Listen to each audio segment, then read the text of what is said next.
Assalamualaikum warahmatullahi wabarakatuh.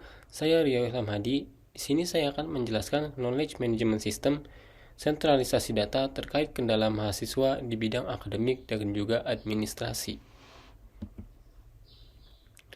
Pertama yaitu adalah tentukan jenis KMS.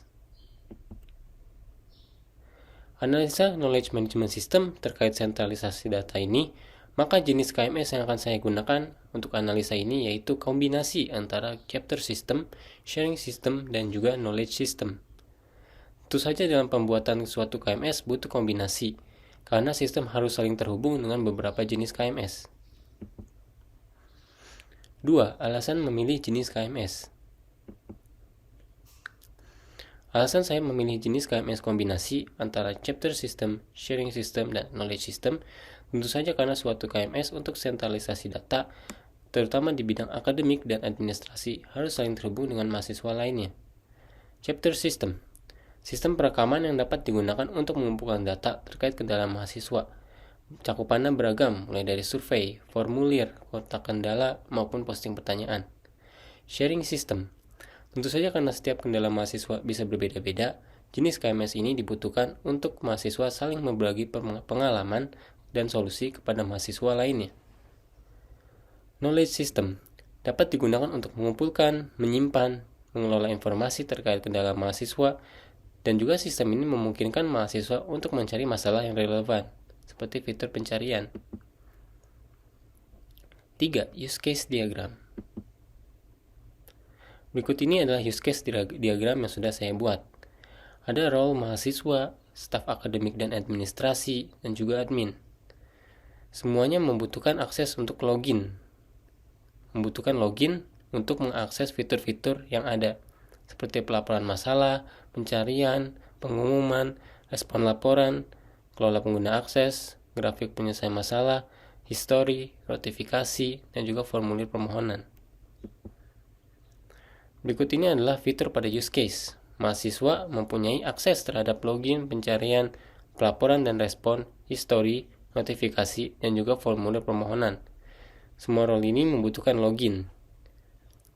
Staf Fasilkom, yaitu ada respon laporan, grafik status, edit informasi, notifikasi, dan juga pengumuman.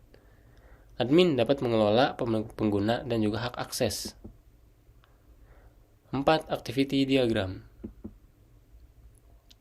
Berikut ini adalah activity diagram dari aplikasi tadi. Pertama, mahasiswa mengakses halaman login.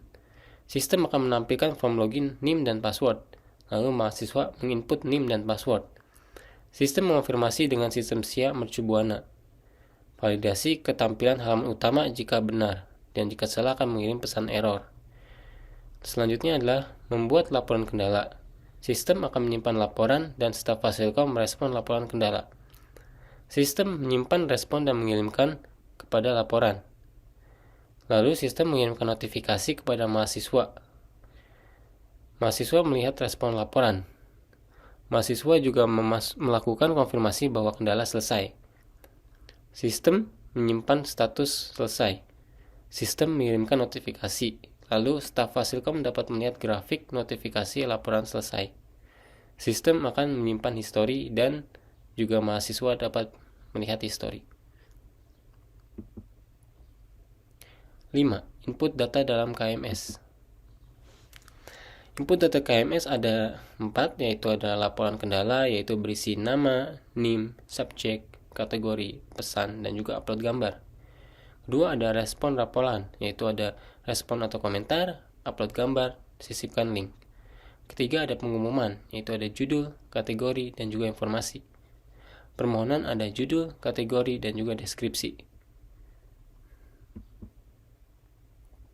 6. Output data dalam KMS.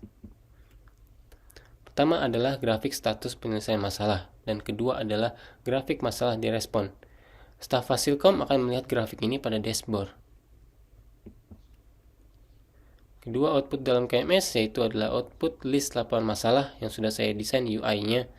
Yaitu pertama adalah laporan masalah. Di sana dijelaskan banyak informasi seperti nama, NIM, kategori, akademik administrasi, dan juga judulnya. Termasuk status selesai atau belum selesai, dan juga berapa yang sudah menjawab. Ada juga output laporan masalah, yaitu laporan masalah secara lengkap dan juga ada gambarnya dan bisa dibalas. Lalu ada output running text pengumuman. Di sini untuk output link pengumuman untuk menuju ke pengumuman lengkapnya. 7. Fitur-fitur unggulan.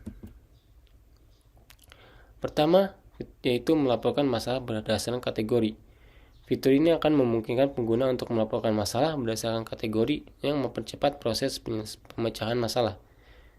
Kedua, ada formulir dan permohonan. Pengguna akan bisa dapat mengirim formulir dan permintaan ke tim support. Ini akan dapat digunakan untuk meminta bantuan terkait masalah, memberikan umpan balik, atau memberikan saran. 3. Ada notifikasi. Fitur ini untuk pengguna untuk menerima notifikasi tentang peristiwa penting seperti masalah yang baru dilaporkan, solusi, balasan, dan juga perubahan pada sistem. Sekian dari saya. Wassalamualaikum warahmatullahi wabarakatuh. Thank you.